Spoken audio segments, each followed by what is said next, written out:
Spasibo, Alexei. That's all the Russian you're going to hear from me. Just quick show of hands. How many English speakers in the audience? Just so I get a sense. Okay, and the rest of you will be listening by simultaneous translation. Thank you very much to the Open Innovations Forum for having me here.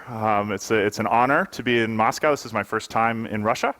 And it's an honor for Newton to be here in Russia. This is obviously an incredibly significant market in the world, and somewhere where we want to be doing a lot of work in the years to come. So I've been asked to speak a little bit about the data revolution in education and what the significance of data, and in particular modern technology and methods of understanding the vast amount of information that has always been inherent in the educational process.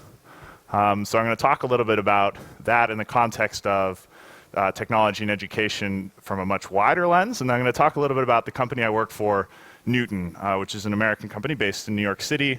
I'm based in London, and we'll talk a little bit more about what we do and how we see the world of education in due course.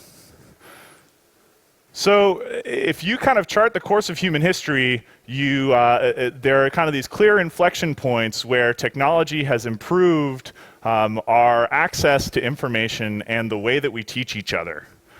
So if you go kind of you can kind of go back to the invention of writing or language even, and methods of imparting knowledge to each other. In terms of formalized education, that started to take shape in the kind of Platonic academy. And a lot of methods that were used back then, whether the kind of Socratic method or such, really kind of date back to that period as well. The challenge with that method is that the people who were real experts in their fields had limitations in the way that they could share that knowledge. And so access to the education was really restricted to an incredibly elite class, so the kind of sons and daughters, mostly sons, of rulers and people who had incredible access to resources and power. The printing press changed that. All of a sudden, through that technology, now all of a sudden the merchant class had access to education, and that was great, and that it started to kind of really propel the kind of Enlightenment era, et cetera. The kind of next major advance, and this is one that we're still in the middle of right now, was the advent of compulsory education, which took place kind of in the late Enlightenment and really kind of came into form in the 19th century. And this is a kind of, and Heather will talk about this a little bit later today, a kind of factory model, one-size-fits-all education, and that is a kind of teacher at a blackboard, teaching usually with textbooks or kind of unified materials to a group of people at the same pace, giving everyone the same experience. Now, this like development was an incredibly powerful one and is responsible for a lot of what you see around you in the world today, this kind of industrial revolution approach to education. I'm here today, and a lot of us are here today because we believe that we are at the kind of at the threshold of the next revolution. And that is that of online education and the internet moment for learning for education. And you'll see, what all of those previous advances were able to do for improving access to materials, to education. The internet can do that times a lot. And now all of a sudden, you're seeing the kind of access to materials, not just any materials, but the best materials, aren't restricted to the families of rulers, aren't restricted to the merchant class, are restricted to anyone with access to the internet. And that's a portion of the human population around the world which is growing and approaching 100% as fast as we can, as fast as a lot of very competent internet companies are working on. So this moment in education is particularly important to us, and you're thinking about a lot of if you think about the kind of access to the internet, a lot of these materials that we used to think about in the education setting, so for example, your textbook, are increasingly moving online. And you'll see that the global e-learning market has increased dramatically. And that mirrors a lot of the trends that are going on in other industries. And so we have logos of various kind of tech companies that have done amazing work in their own fields to kind of increase access and put more content online than has ever been there before. And in all of these industries, you've seen two incredibly positive, or two kind of broad events, right? that are tied to internet being now available to a large amount of the population. One is distribution, right? So now content is available anywhere, not just any content, but usually good content. You can get a lot of answers to your question in a way that hadn't been available previously. And so, now, and a lot of great companies, if you think about the education space, have worked towards that. Previously, when I was at university and I wanted an answer to a question, well, I guess the generation before me, I would have had to go to a library, find a book, and answer it. Now with a couple of keystrokes into Google search, I have access to all of this, which is amazing and completely unlike something that's been possible in education before, and that's on the distribution side. The other side of the coin for what the internet has been doing to industries worldwide is the personalization. Now with all of that information we have from people interacting with content, we can start saying, these aren't the kind of 500 answers to your question. This is the one answer that is best for you. And that type of analysis is one of the side of the kind of internet moment education that Newton takes very seriously and is the kind of backbone of our company's value proposition.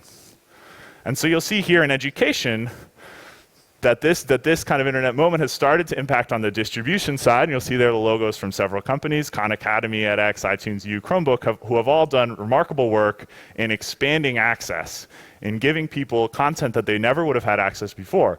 Previously, you had to be a Stanford student to watch a Stanford lecture. You had to physically be in Palo Alto. Now any of us could turn on our iPhone and watch a video of computer science professors in Stanford teaching the same people that Stanford has always taught, but now you get the same content, which is an incredibly powerful thing. On the personalization side, that's where Newton comes in.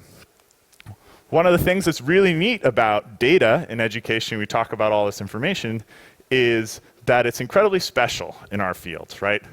If you think about, I went to school for 18 years of my life, and all through those 18 years, I was creating all these very interesting data points about myself. Every single question I got right or wrong, every single lecture I attended, every single reading I did, those are all pieces of interaction data that have always been out there in the universe.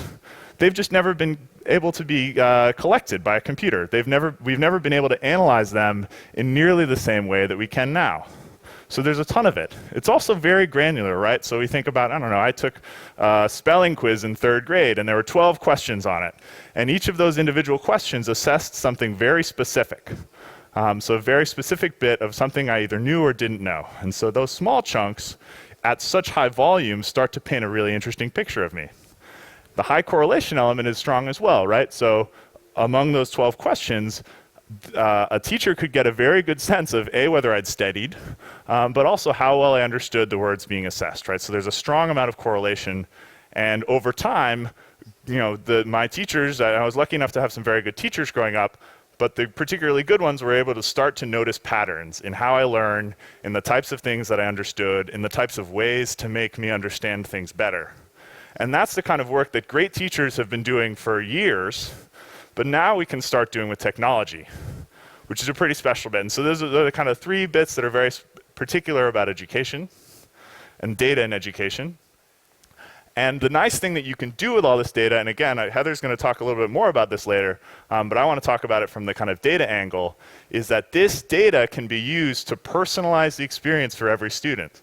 Right? So that compulsory education factory model that is born out of the Industrial Revolution and reflects a lot of the world that we have around us doesn't necessarily have to be adhered to if technology can actually give each student a differentiated experience. And that comes from, we talked about the kind of power of all that information to notice patterns, to identify which patterns work for which people and serve that up to them, without necessarily taxing the teacher in the same way, and it can be done at scale to people who previously wouldn't have access to A, the content in the first place, but also B, the special teachers who are capable of doing that. And again, this comes in, we'll talk a little bit, I think, today about different kind of parts of the educational ecosystem and the different components that make up a good education. But all of this manipulation of data has a strong impact on the digital component of your education, right? And so these are the materials that previously had existed in print only or in kind of in-person lecture only that are now accessible online through your computer. But then the positive externalities of this are massive. You have a teacher who's getting all of a sudden these great insights on students from a computer, whose work has been graded by the computer, so you're already kind of taking out elements of the teacher's job that is distracting them from the true value that they offer, which is actually being able to connect with students. And imagine coming into class the next day with a full report of these are the students that struggled with this specific concept, and you're going to group them together and they can kind of tackle it together. Maybe these other students who are particularly strong at it can be paired with them so that they can teach each other. And all of a sudden you have a classroom environment which is completely unlike anything you would have been able to do before due to the constraints that previous technology had kind of put on you. So the adaptivity is kind of how we do the personalization at Newton, right? And this is the data-driven approach to giving students unique activities. And the different kind of stakeholders in the equation have different benefits from that. From the student's perspective, you can have a unique pathway through content, right? So we can say, oh, I'm struggling with this specific concept. And a sophisticated platform can find another student. So I don't know, we'll use geometry. So I'm having an issue with an equilateral triangle. I can look across the platform, the technology looks across the platform, finds a student on the other side of the world who's having that exact same problem with an equilateral triangle, who shows your exact same tendencies and characteristics, right? Who has a profile very similar to yours, and through some kind of luck of the large data that's involved in these things, saw a certain bit of content in a certain type of order that worked for them, that got them unstuck from this. And we can serve that to you, and then you can move past your issue. And that's the kind of application of the technology that can only be done when this is the size of the data that we have and the scale of the data that we have. So students have their unique pathway through content. Teachers can track the progress of their students. They can say, this student is on pace to finish their work on time, but this student has an expected score that's below it. So you can use it to draw inferences and predict. And this is a kind of power that's never been in teachers' hands before, which we talked a little bit about. From the publisher-developer side of things, all of a sudden you who are writing questions can get to see how your questions are working. This question is doing a good job at assessing whether a student knows the underlying topic. This video actually doesn't seem to improve results that much. And this is, again, something that the data can show us that hadn't been possible previously. And so now people who are designing applications or people who are designing content have this completely new power in their hands that they hadn't previously. The company I work for, Newton's mission, is to bring this adaptive, data-driven learning to the world. We have built a kind of single infrastructure that publishers, that creators of educational content can integrate with, that allow them to provide this specific services, these adaptive services to people. And these are some of the partners that we've worked with, some of the publishers around the world. You'll recognize some of the brands. We hope soon that there will be Russian publishers on that list as well. And the technology we have provides three core sources of values. Recommendations, right? What is the best piece of content I can see next? Analytics, how well are my students doing? What should they be working on? And then the content insights, right? This is the value proposition for publishers. How well is my content performing? What's working, what isn't? This is a kind of screenshot of a student working their way through content. When they answer the question correctly, press a button, they send us a message that starts to inform that continues to inform our knowledge about the specific student, and can be used to generate, okay, well, this is kind of what we're learning about them. This is the next thing that they should work on. The analytics, teachers can all of a sudden see dashboards that are incredibly rich in insight as to how their students are doing, whether they're ahead or behind content. And then this is the students themselves can see how they're doing. And this student has to do more work because he looks like he needs to keep working. And then these are some of the contents, right? We can evaluate whether someone's assessment materials are working or not working, whether they're accurately diagnosing students, whether students are running out of content in a specific area, so the publisher needs to write more questions there, or whether specific bits of instruction, this specific lecture clip or reading is doing better at teaching these certain types of students. Okay. The technology works as an intelligence layer that sits behind what the student sees and what the designer of the application has built. And what we're doing is we're considering all these factors at once, right, when then the software is being interacted with. So this is kind of more facts and figures about the company. I'm happy to talk to people about this after the presentation, but I think the most important thing that I would want this audience to get out of it is that there is now, the education has gone through these singular revolutions and they've been kind of driven by technology being applied in unique ways to the education system. Technology now can take the incredible wealth of data that has always been in the education system and use it to personalize learning for each of you and give us insights that hadn't been previously possible. So I look forward to questions from you, Alexei, and that's what I have to say. Thank you. Thank you, Fernando. Thank you. I indeed do have a question for you. As I was watching your presentation, there's nothing in the analytics or any other work that needs to be done on the teacher side which cannot be done by a machine. So my question to you, because it's not difficult, right? Yeah. When is this going to eliminate teachers? Oh, well, I think... No, the question is when. Not if, but when. Well, and this is going to be a tricky answer to your tricky question. I think what the nice thing about this technology does is it can change our definition of what the teacher's job is, right? A teacher's job is someone who just stands there and offers information that people have to kind of ingest, will change. And I think that hopefully will change within the next 10 years. Mm-hmm. But aspects of their job that they hadn't been able to do previously because of the vast amount of their time they spent grading papers, giving the same lecture to people over and over again, can be used on forming individual connections with students, which is a very special element of the teacher role that teachers usually got into their own jobs for, that now they can kind of unlock and do on a broader scale. So it's going to make their life actually easier and more fun, but they still keep the job. Yes, okay, and they'll have a better job. That's a good news for the government. A new great job. For the Ministry of Education, it's a really good news that teachers still certainly. will and keep are the there job. teachers in the audience? How many teachers are here? There we go. We have a couple. Okay, I'm surprised. Yeah. I thought there'd be more. You're good. Good. Thank you for your incredible work. I will use this as a chance if one question from the audience, if there is a question. Вопрос из аудитории есть у кого-то? Один вопрос. Вот.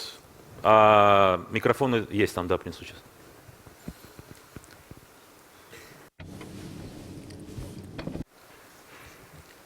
Здравствуйте, меня зовут Глеб Сергеевна, я преподаю... Sorry, I didn't bring it up with me. Я преподаю в Институте телевидения и радиовещания имени Литовчина. Мой предмет, который я преподаю, это режиссура телевидения. Скажите, пожалуйста, мой предмет связан сильно с креативностью, с талантом. Насколько технология поможет... Одну секунду, сейчас мы включим второй канал. Channel 2. Yeah. Можно чуть-чуть по... Да. Спасибо. Sorry, I'm going to need you to repeat. Я преподаю режиссуру телевидения. Мой предмет — это телевизионная режиссура. И мои студенты создают телевизионные программы, фильмы, рекламу, музыкальные клипы. Я их этому учу. Скажите, вот технология ваша поможет как-то им развиться, поможет им как-то дистанционно получать это образование? Или это, в принципе, невозможно, если что-то касается именно креативности?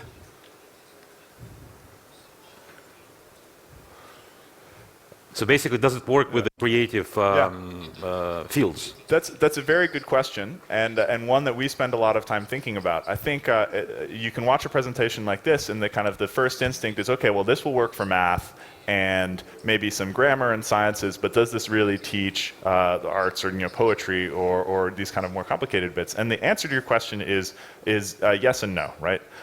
There are aspects of being a great director that are technical, that have correct and incorrect answers, and that kind of material is something that we can teach in a personalized way. So if you're a student who's having a hard time understanding a certain technology behind splicing or whatever, and this is outside my comfort zone, a certain sort of technology around splicing or the kind of academic background behind a certain approach to editing, then that is something that absolutely we can take the content, we can find a way to kind of organize it in a way that's specific to them to allow them to pass their own individual challenges that make them a kind of unique learner. Whether this technology can replace the work of a great artist in kind of sharing a new viewpoint with another, then that's something that the human element is still incredibly important. And so I think, there are applications for this, but the role of you as a kind of teacher of these directors is still incredibly vital. Does that answer your question? Is that Thank more you. or less? Yeah. Thank you, Fernando. Спасибо. Спасибо. That's That's all I you now got. До understand. свидания. Thank you. You can take a seat. You can jump off if you want.